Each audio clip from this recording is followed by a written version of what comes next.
You're listening to a Mint podcast brought to you by HT Smartcast. There is a proposal to reduce the minimum ticket size of privately listed bonds from a whopping 1 lakh to only 10,000 rupees. But will this improve the penetration of bond market for the retail investors? Well, we don't know yet. But I have invited Ajinkya Kulkarni, who is the CEO and founder of Wint Wealth, to discuss what might be the probable outcomes of this proposal. Welcome to Why Not Mint Money, a personal finance podcast where we help you understand basic money concepts and share strategies for you to build your wealth. So let's get started with your money journey. Ajinkya, thank you so much for coming to this episode. And the topic of our discussion is privately listed bonds. Earlier, their minimum ticket size was 1 lakh. Now it has become merely 10,000. So a lot of people are excited, that they can start investing in bonds for a very less amount. But can you please explain for our listeners who might not necessarily know what this means? And also, if you could simplify, what does a privately listed bond mean and how is it different from a publicly listed bond? Sure. Thanks for having me. Right. So Sebi basically said that we want to open the bond market for retail investors. And 98% of the issues were privately listed and about 2% were publicly listed. So publicly listed, the ticket size was always 1,000. For privately listed, it was 10 lakh first. 1.5 years back, Sebi said we want to make it available for retail investor as well. So we'll reduce it to 10,000, 1 lakh. And now they're going to reduce it to 10,000. Right? So when a bond is publicly listed, it's like a debt IPO. The bond, you can subscribe in primary, right? And anybody can subscribe to it, right? And it gets allocated by its allocation methodology, first come, first serve, lottery, whatever. Right? In a privately listed, there is one buyer who buys that bond. So that buyer is pre-decided. One or probably two or three, but few number of buyers, right? So that is the only difference. Now, when the bond gets listed, in case of public listing, the compliances were far higher earlier. And in the privately listed, the compliances were lower. Now, as Sebi is reducing ticket size, they have also made compliance very closer to each other. Right? So Sebi said, okay, most of the bond issuances are happening in privately listed. We want to enable it to basically for retail investors. So we'll ask if they want to do privately listed, but want to keep ticket size low, they can do more disclosures, more compliance, and that should be good. Right? So that is the only difference. On public, anybody can subscribe. In primary, in private, the set of people or entities are pre-decided. In primary, once the bond is listed, in secondary, anybody can buy and anybody can sell. Got it. Interesting. So my limited understanding of this space is that whatever bonds are listed, public and listed, those are mostly the NBFCs which are issuing, right? But once you get into the private space, yeah. Even like if you look at privately listed, most of them will be NBFCs. Okay. But apart from NBFC, all this Adani and Reliance would also be issuing a lot of bonds. So people can, yes. They can, yeah.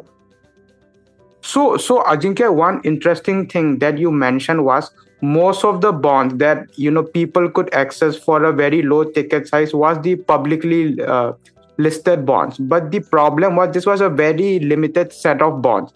Now there is a huge universe out there for people to choose, and buy it from. But my only concern is that all this privately listed bonds, which were earlier restricted to retail investor for its high ticket size, would also be more risky, right? So how would people understand if it is, if it's good or bad, and how their money can go either way, right? If they get the interest, that's fine, but can it go the other way also?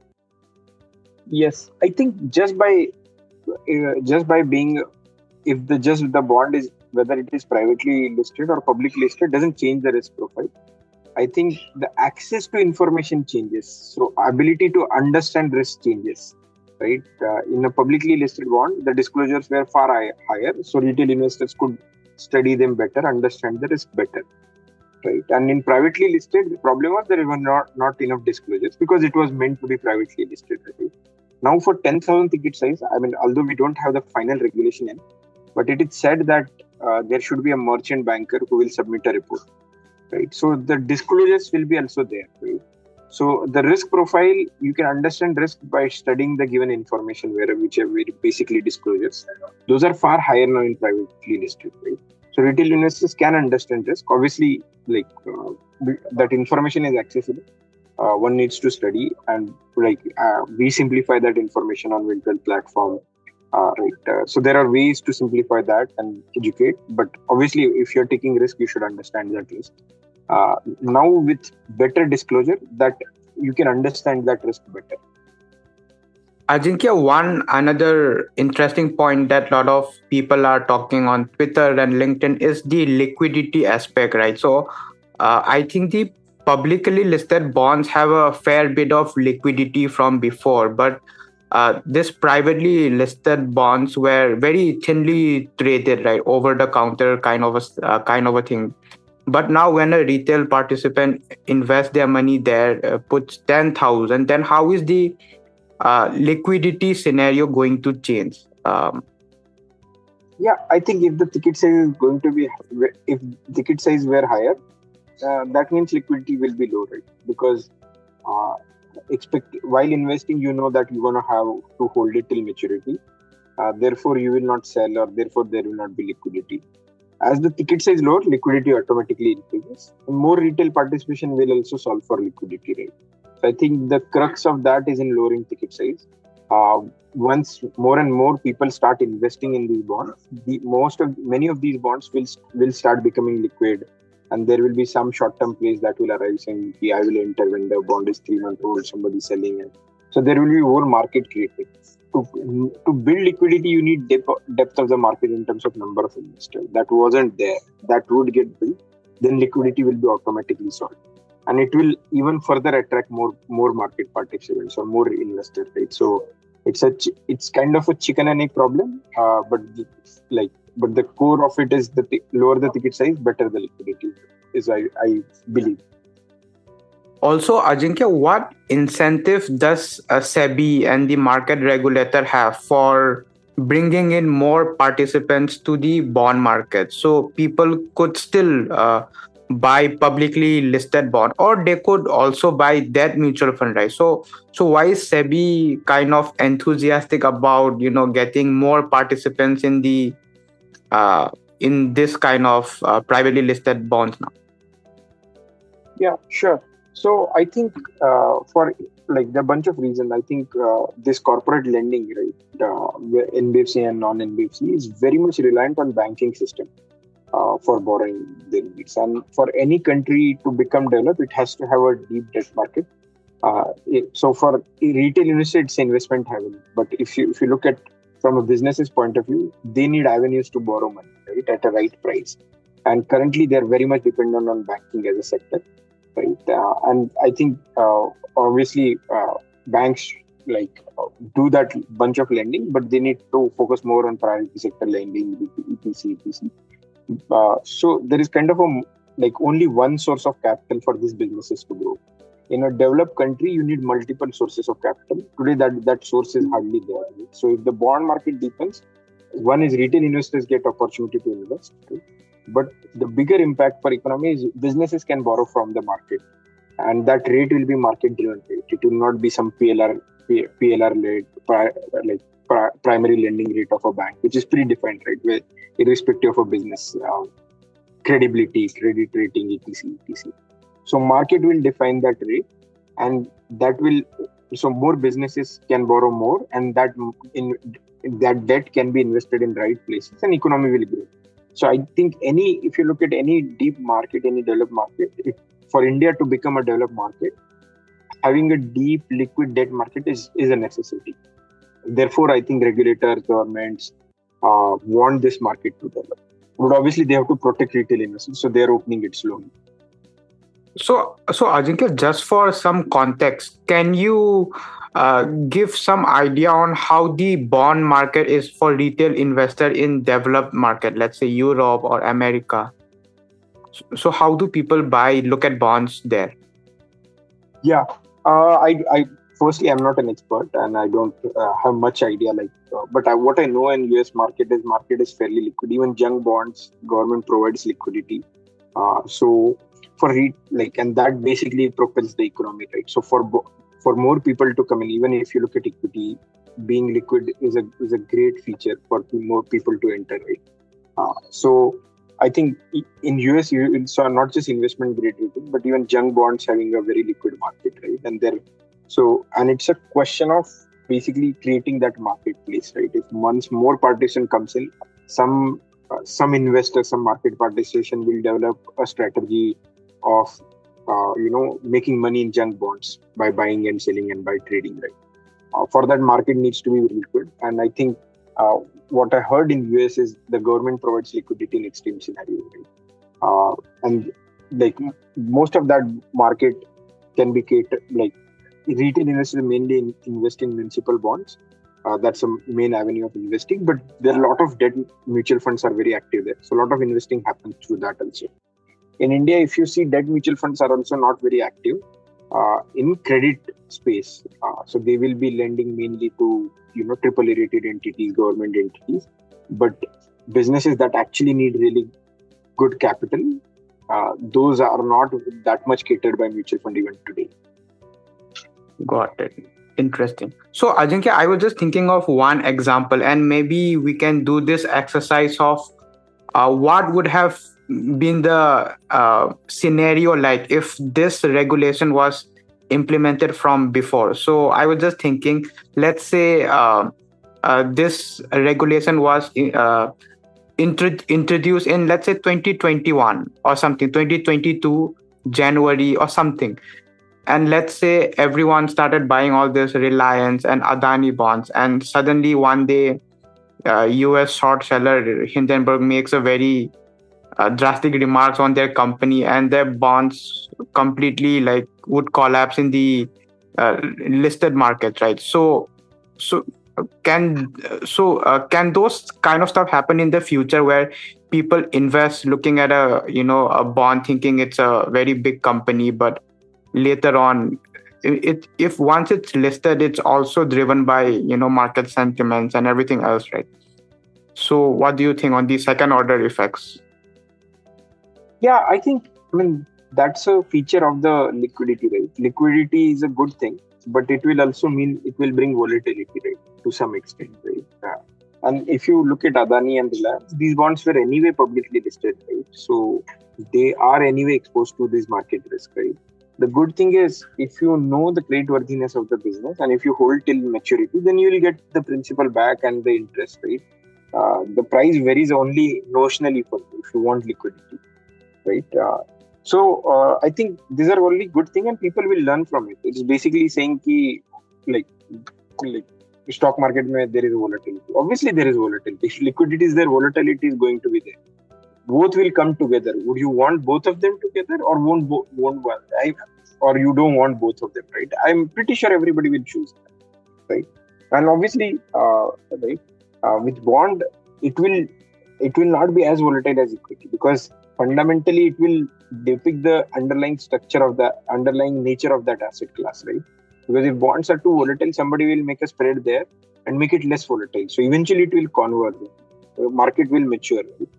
And a good example is if you see REITs, right? Earlier REITs were very volatile. It's a very close asset class. I look at it as a fixed asset class. But in COVID times and after that also, you saw a lot of volatility. But I'm pretty sure, and this is obviously not a prediction, but I believe that as market matures in REITs, that price volatility will not be as much as it used to be. As the market matures, people figure out how that asset works, and it will mimic the underlying nature of that asset class. Interesting. God. Also, Ajinkya, can you talk a little bit about your platform, Wint Wealth? So it's the leading bond platform in India. So I just wanted to get a sense of how many privately listed bonds were there in your platform, and now are you planning to ramp up that part of the business because it's going to be very accessible now. So how does it look like for your company? Sure. So at Windfield, we basically bring bonds that give at least about 11%, 11.5% return, 1 to year maturity. The good thing about Wint Wealth is we also co-invest in these bonds. So we invest 2% and hold till maturity. So we have skin in the game, right? So that's one thing. We have brought in about 40, 50 entity bonds. I wouldn't have the number of bonds because for one entity we could have brought 3 bonds, one for you. But about 40, 50 entity bond we have brought on the platform. We have total raised about 1,800 crores, right? Every month we are raising about 70 odd crores, right? And obviously when the ticket size comes low, more people will come in and the market will grow, right? So that's at Windfield. We are mainly focusing on just NBFC bond because we think the real risk adjusted return is there.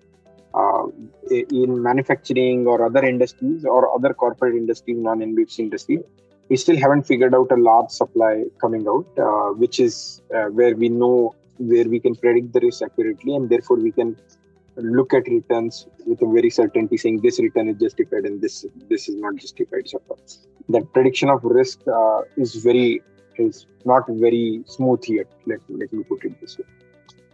Got it. So earlier, before this regulation, when Wint Wealth was offering bonds, were you offering mostly publicly listed bonds because those had a lower ticket size, or was there any way for you guys to make the ticket size? We were offering some listed bonds also, right? For some time we did offer unlisted bonds, and then once we got a regulatory clarity, we stopped them, right? So we have today also we have some publicly listed bond at 1,000 ticket size, and privately listed at 1 lakh, and now we will have both 1,000 and 10,000. So earlier, I'm assuming there was not much business coming from the privately listed bond because those were very high ticket size, right? Yes. And as a platform, we are very retail focused. That's the reason. There might be other platforms who might be doing good on the privately listed because they might focus on institutional buyers. Okay, so the business you have been doing with retail investor till now has mostly been in the public listed bond space. No, I think 90% will be still in privately listed at 1 lakh ticket size. 10% will be in 1,000 ticket size. Got it. So this kind of says that bond investors, whoever are investing, are still in the HNI category, and retail investors are yet to kind of join in a very big way. I would not say HNI per se. It is DIY investors, do-it-your-own investors. Mass affluent, having a portfolio of about north of 50 lakh. At 1 lakh ticket size, that's the portfolio. That's the profile looks like. At 10,000, it will be somewhere who has 5-10 lakhs of investment, surplus. Got it. And I have 2 quick questions for you before you leave for your another meeting. So the first question is, why get excited about bonds when there are many debt mutual funds already in the market? No, I think debt mutual fund as a product is not a great product at all for retail investors in India. Right? We also offer small finance bank FDs on the platform. Right? When an FD is giving you 8.5% return until 5 lakh, it is guaranteed by government. Why would you go into a debt mutual fund where YTM is about 8.5? So lesser return, not backed by government. Plus there are market variations if interest rate goes up, BTC. It's a complex product, right? And earlier it used to make sense because there was an indexation benefit. After the indexation benefit of debt mutual fund is gone, I think it's a far inferior product.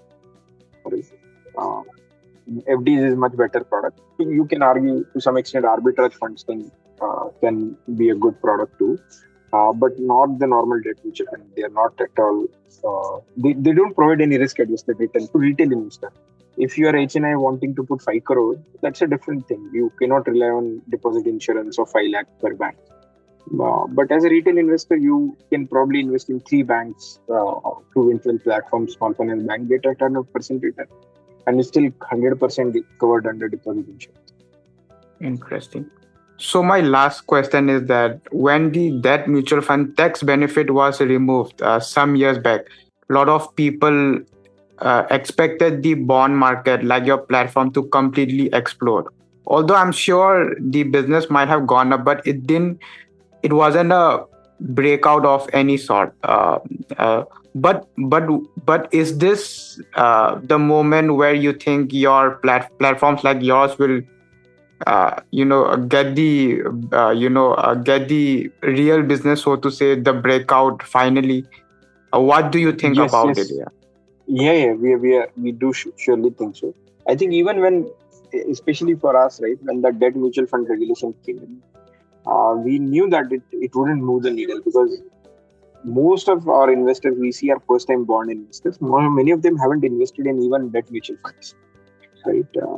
So even when there was a tax indexation benefit, the key thing for bond is that ticket size so that people can come in and try that product out. Lower the ticket size, easier it is to try. So for context, earlier that mutual fund had a tax benefit which made it a superior product to bonds, but now after this regulation the treatment was same. Yes, it is same. So we saw on LinkedIn that your company had cut a cake with the 10 mark on it. So hopefully that will work out very well. And yes, thank you, Ajinkya, so much for coming to this episode in such short notice, and hope to see you again. Thank you, Sachin. Thank you for having me. Thank you. That brings us to the end of today's episode. If you would like to know more about this topic, then you can reach out to me on Twitter. I go by the username @Sashind or LinkedIn using my full name, that is Sashind Ningthao. We would be happy to take your suggestions. That's all from our side. Thanks for tuning in. See you in the next episode.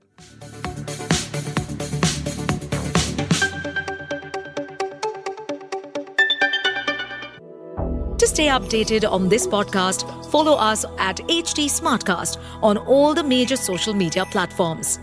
To listen to more such podcasts, log on to www.htsmartcast.com.